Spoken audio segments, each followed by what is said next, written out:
Are you interested in hearing about what stocks could double or triple in the next year or two, or maybe a little bit more than 2 years? Well, I know I am. And basically what I have here is I have a stock.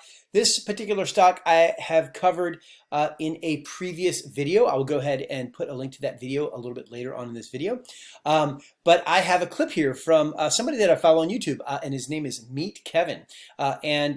What's interesting is MeetKevin has got almost the same exact amount of subscribers on YouTube as CNBC. So it's very interesting commentary on this stock that he says could double or triple in the next 1 year to 2 years, or maybe a little bit more. So let's go ahead and we're going to hop into the clip, and he's going to talk about Etsy and some of the things that he's done research on. I also have done a lot of research on Etsy, and I have a little bit of their financials open in terms of my breakdown of them, and then also the investor area of the Etsy website open in terms of their most recent earnings release, which was October 28th, which at this point is 2 months ago. The time of this recording, it is December 28th of 2020. Okay, let's go ahead and hop in.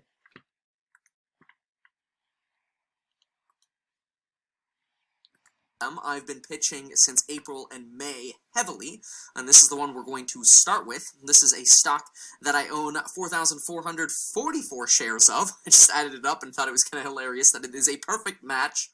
Kind of makes me not want to buy more, but you'll know my decision at the end of this video in terms of what I'm doing. But anyway, this is a company that I started buying for under $70 per share, and the company has blown up during the pandemic. We are over triple. We are almost at a three-banger already for this company, and it is Etsy, currently trading for around $190 per share. So it's been a great and very... When he says three-banger, I'm not really 100% sure what that means, but I presume that what he's saying is that it's 300% return, right? So something extraordinarily important happened to Etsy in September, which is that they were added to the S&P 500 index, okay?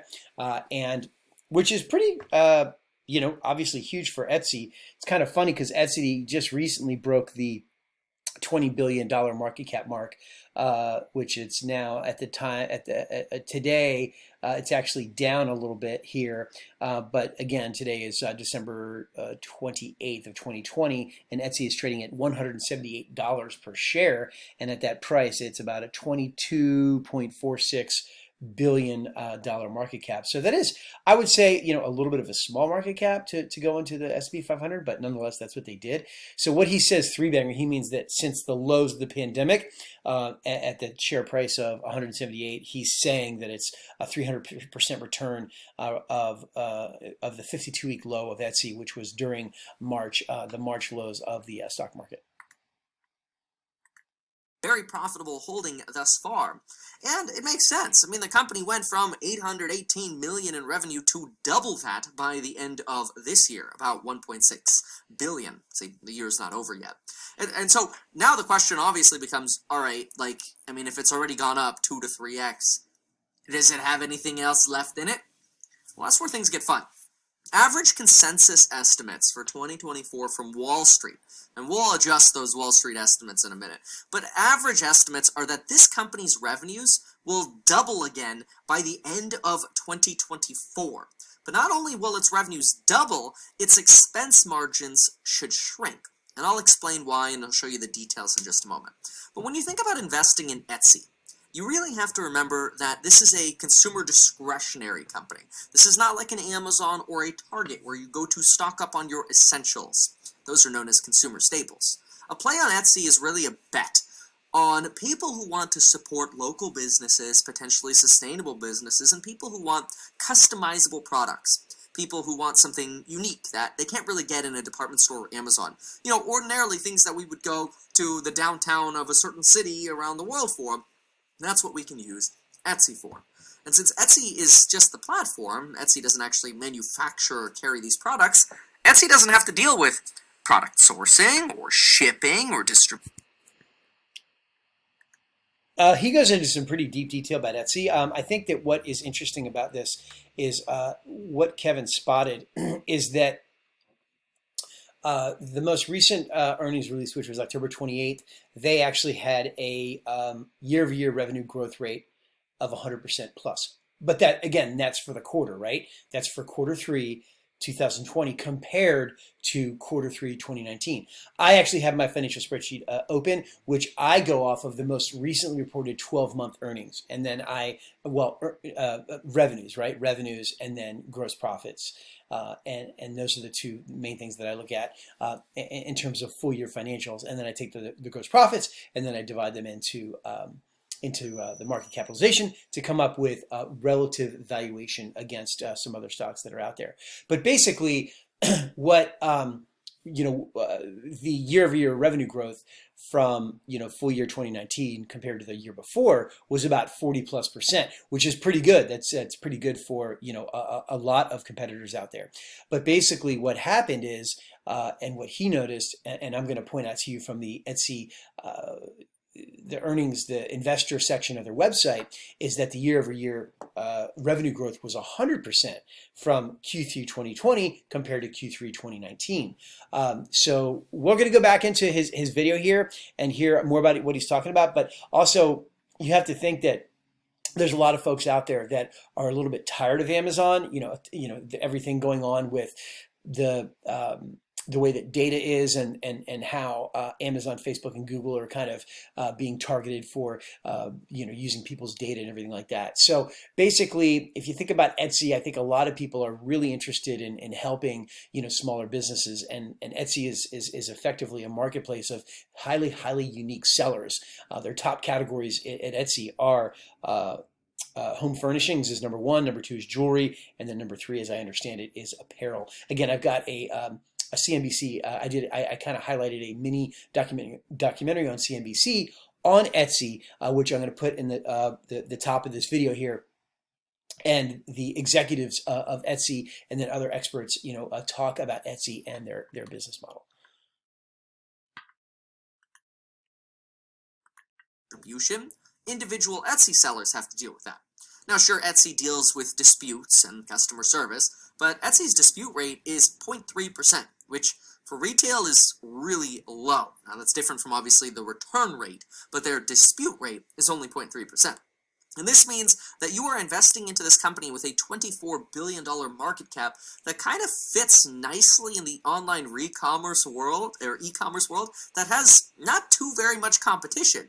It's kind of difficult to think about, okay, where else am I going to go other than Etsy that's going to get me those customized home goods, apparel, jewelry, designs, or even 3D printed designs or mugs or whatever.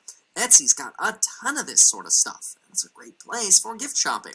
Sure, there's eBay and there are custom websites on Shopify, but those aren't as clearly defined. All right, let's kind of hop to this point that he's going to make here. What he's going to talk about is this mug. This is interesting when he talks about the mug, because what he's saying is the concept of going and clicking to Etsy not Etsy, going from Etsy, clicking from Etsy onto the unique seller site who's selling this mug. And now Etsy is kind of basically what they're going to be doing is they're introducing a model where they're going to charge a fee to the seller for selling that mug, which the sellers appear to be on board for, because they're like, hey, they could sell more products. So what that's going to effectively do is it's going to I'll show you my face real quick.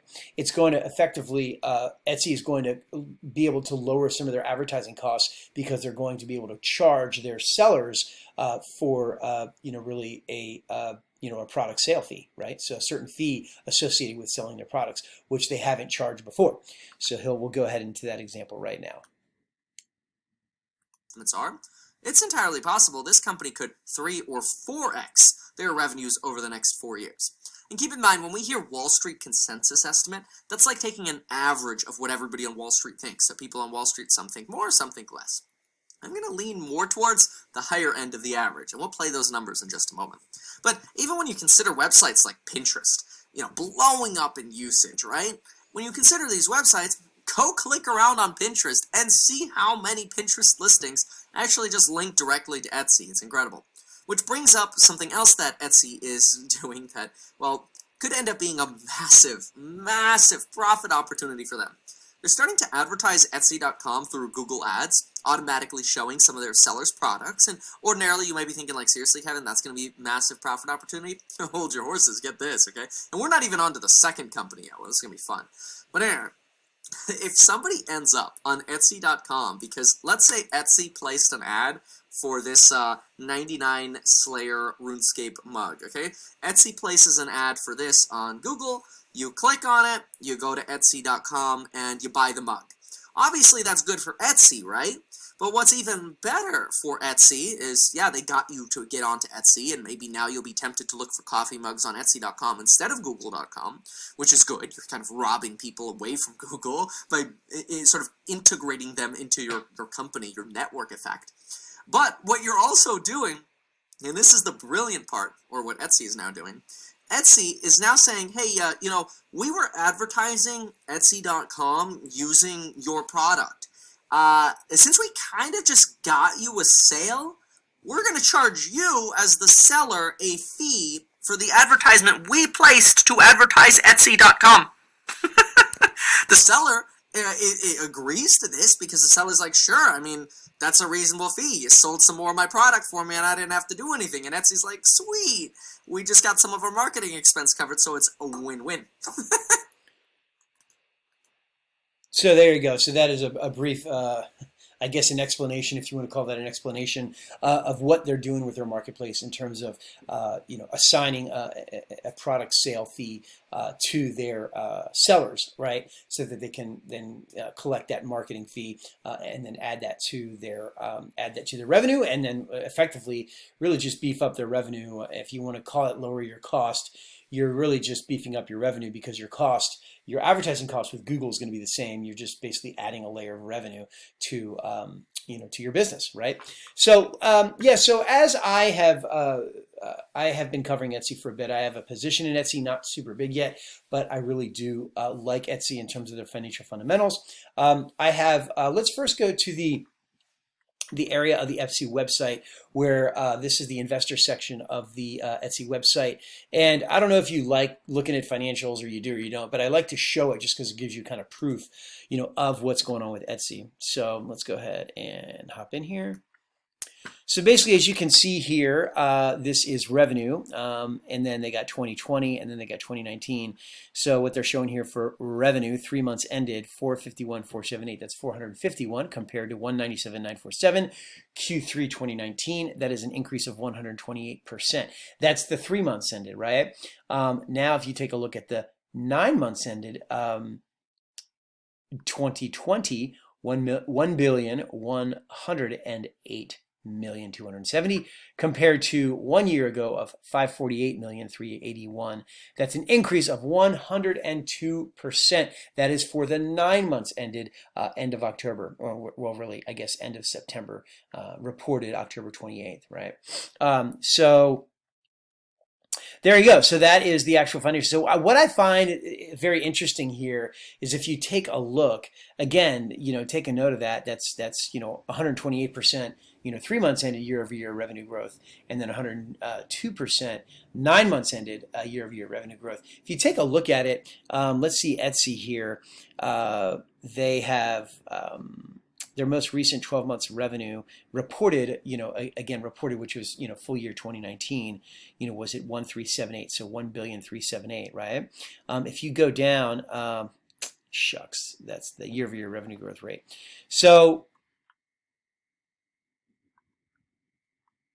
their year-over-year revenue growth rate, I have at 40%, and what that is again, that is the recent 12 months ended, which is 2019 full year compared to 2018 full year. So if you think about that, that's basically they're starting to grow faster and faster, right? So that's why, if you can grab these opportunities like Etsy, while they, I actually bought into them before they were a $1 billion a year company, right? So you're going to kind of buy into that growth phase. And that's why obviously it's kind of hard to find, investments where you can kind of 10X them, but 10X is kind of easy for the brain in terms of just multiplying things times 10, or you could just, think about 5Xing. And I think that if you think about a company like Etsy, in its growth phase, where you get into it, right here at a market cap of, 20 billion or less, and they're just starting to generate over $1 billion, it could be potentially a good opportunity to capture that growth phase of that company and the stock. So hopefully you like that video on Etsy. If you have any questions about Etsy, let me know. If you have any input about Etsy, let me know too. Basically, the whole spirit of it is that maybe Etsy would be a good investment to consider for double or even maybe triple over the next 1 to 2 years or more. Okay, so thank you very much for watching. And remember, if you aren't already, you can make money from your social media profiles. You can generate leads, generate profits. If you are a coach or a real estate person or something like that, you can partner with me and the world record holder for the fastest website funnel to hit $1 million. That record is 28 days, and my product is called Profile Profit Machine. You can just go in, you could clone our funnel and run it as your own business, and you could do it with as little as 90 minutes of training.